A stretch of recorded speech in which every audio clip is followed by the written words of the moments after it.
Let's take a deeper, evidence-based look at the situation surrounding Marc Bernal and why the recent transfer rumours need to be understood in the right context. First, the most important factor, recovery. Bernal is coming back from a serious long-term injury, and Barcelona's priority has been to manage his return entirely in-house. That means controlled minutes, carefully selected appearances, and no unnecessary risk. For a young midfielder whose game relies on positioning, timing, and physical confidence, this phase is critical. So far this season, Bernal has made 7 La Liga appearances but only 1 start, totaling just 123 minutes played. That alone tells you a lot. This is not a player being phased out, this is a player being protected.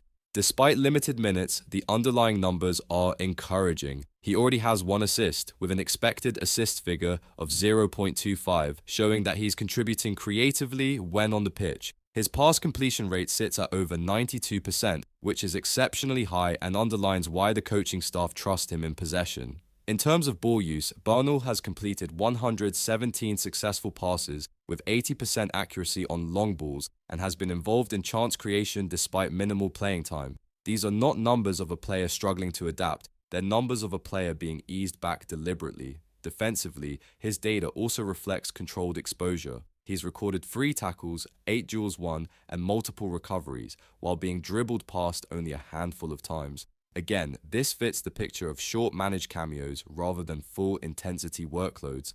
Now zoom out to the wider squad context. FC Barcelona are currently competing across 3 competitions, with a congested calendar and constant rotation demands. That makes midfield depth extremely valuable, especially players who understand the system, can retain possession, and don't need tactical re-education. This is where the loan rumours come in. From a club perspective, the discussion isn't about selling Bernal. It's about weighing 2 options. Do you keep him in-house, under full medical and tactical control, or do you loan him out for guaranteed minutes at the risk of losing that control during a sensitive recovery phase? Given his recent contract renewal and his status as a long-term project, a permanent transfer makes no sporting or strategic sense. And importantly, there's no strong indication that Bernal himself is pushing for a move.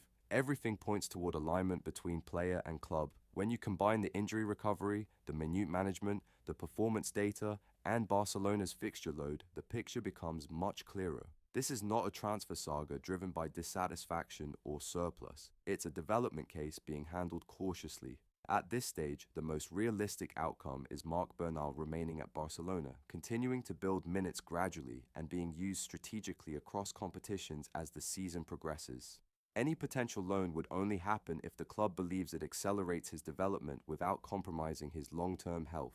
Until higher-tier confirmation changes that picture, this remains a story about patience, protection, and planning, not an exit.